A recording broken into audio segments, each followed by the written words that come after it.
đưa loài mèo lớn trở lại. Đã đến lúc khôi phục những loài bản địa đã biến mất khỏi nước Anh, theo John Vesti. Có một bài thơ viết khoảng năm 698 sau công nguyên mô tả việc săn một loài động vật bí ẩn tên là lưu linh.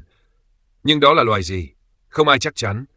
Cho đến năm 2006, khi một mảnh xương động vật có niên đại tương ứng được tìm thấy trong hang Kinsey ở miền Bắc nước Anh. Trước phát hiện này, linh miêu, loài mèo lớn lông đốm với đôi tai tua rua, được cho là đã tuyệt chủng tại Anh ít nhất 6.000 năm, trước cả khi người cổ đại bắt đầu canh tác. Nhưng bằng chứng năm 2006, cùng 3 phát hiện khác tại Yorkshire và Scotland, cho thấy linh miêu và loài Lowlin bí ẩn thực chất là một. Nếu đúng vậy, niên đại tuyệt chủng của loài mèo tai tua này sẽ được đẩy về gần hơn khoảng 5.000 năm. Nhưng đó không phải là dấu vết cuối cùng của loài mèo này trong văn hóa Anh. Một cây thánh giá bằng đá từ thế kỷ 9 ở đảo Egg mô tả một con mèo lốm đốm tai tua chạy bên cạnh nai, lợn rừng và bò hoang, tất cả đang bị một kỵ sĩ truy đuổi. Nếu phần đuôi của con vật không bị mài mòn theo thời gian, chúng ta đã có thể xác nhận ngay, vì cái đuôi cụt đặc trưng của linh miêu không thể nhầm lẫn.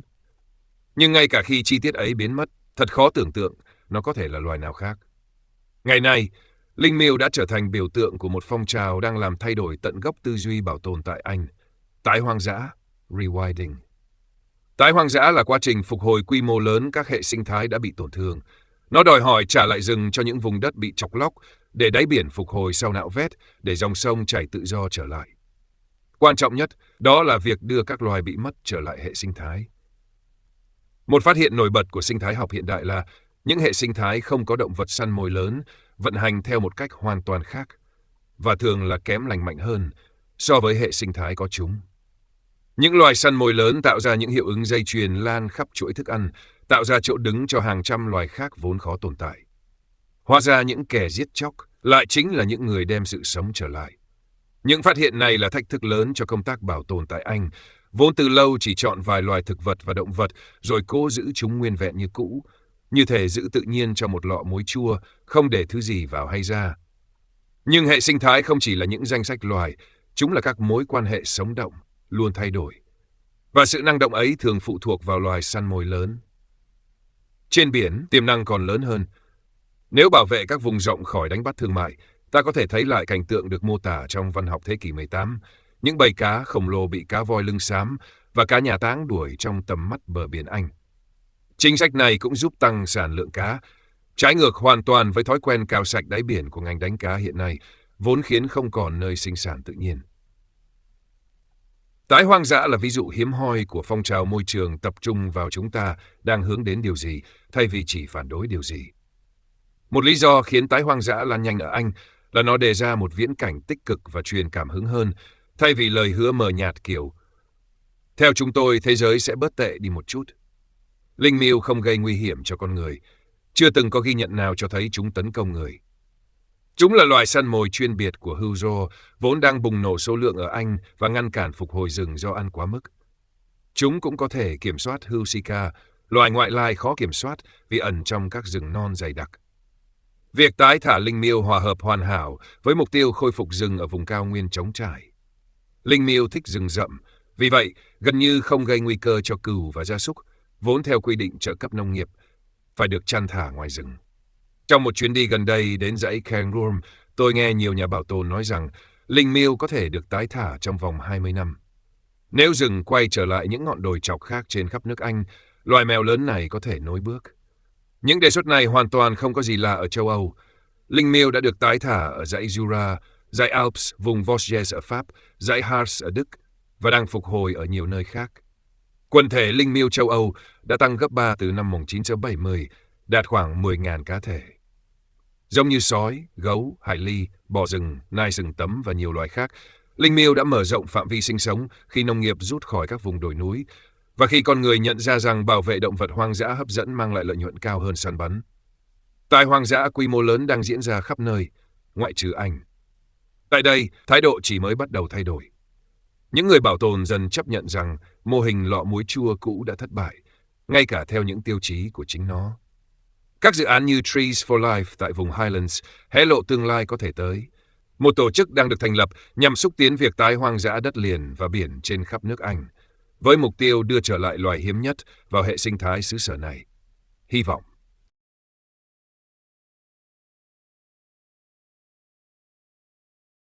Bring back the big cats. It's time to start returning vanished native animals to Britain, says John Vesty. There is a poem written around 598 AD which describes hunting a mystery animal called a lulin. But what was it? Nothing seemed to fit until 2006, when an animal bone dating from around the same period was found in the Kinsey Cave in northern England. Until this discovery, the lynx, a large spotted cat with tasseled ears, was presumed to have died out in Britain at least 6,000 years ago, before the inhabitants of these islands took up farming. But the 2006 find, together with 3 others in Yorkshire and Scotland, is compelling evidence that the lynx and the mysterious lulin were in fact one and the same animal. If this is so, it would bring forward the tassel-eared cat's estimated extinction date by roughly 5,000 years. However, this is not quite the last glimpse of the animal in British culture. A 9th century stone cross from the Isle of Eigg shows, alongside the deer, boar, and aurochs pursued by a mounted hunter, a speckled cat with tasseled ears. Were it not for the animal's backside having worn away with time, we could have been certain, as the lynx's stubby tail is unmistakable. But even without this key feature, it's hard to see what else the creature could have been. The lynx is now becoming the totemic animal of a movement that is transforming British environmentalism. Rewilding. Rewilding means the mass restoration of damaged ecosystems. It involves letting trees return to places that have been denuded, allowing parts of the seabed to recover from trawling and dredging, permitting rivers to flow freely again.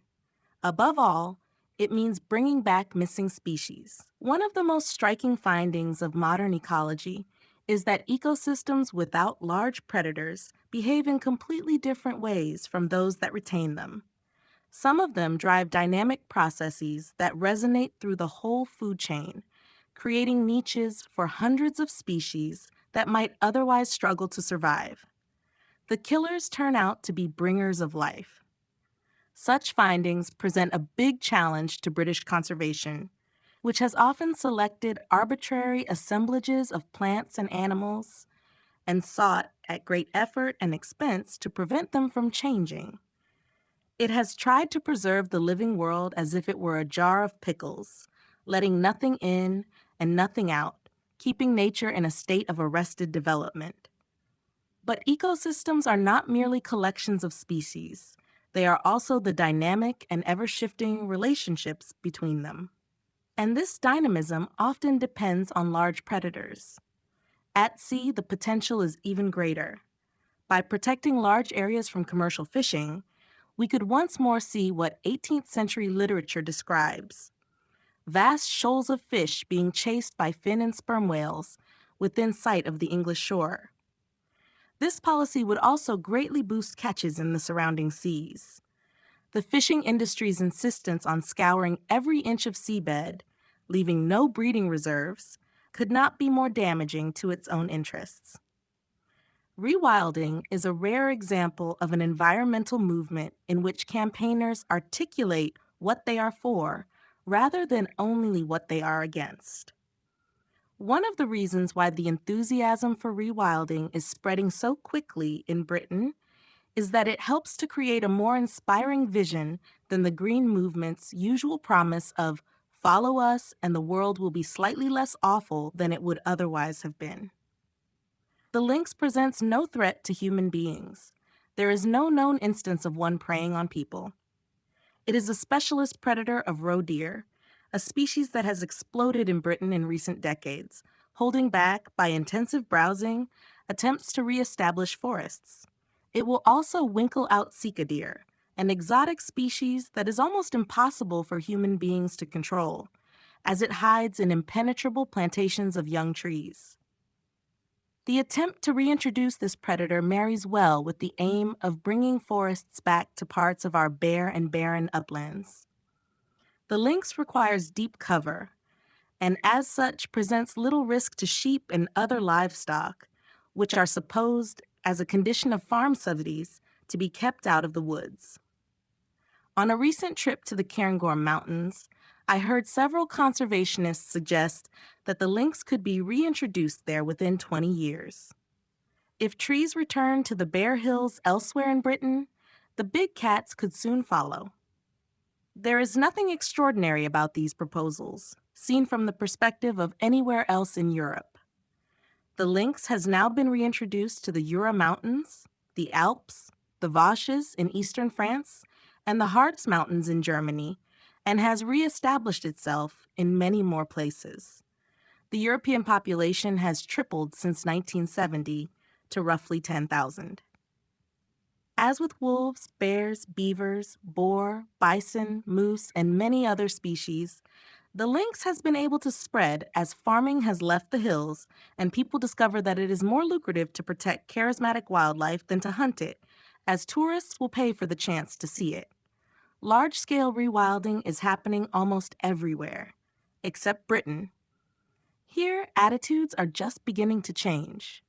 Conservationists are starting to accept that the old preservation jar model is failing, even on its own terms. Already, projects such as Trees for Life in the Highlands provide a hint of what might be coming. An organization is being set up that will seek to catalyze the rewilding of land and sea across Britain, its aim being to reintroduce that rarest of species to British ecosystems, hope.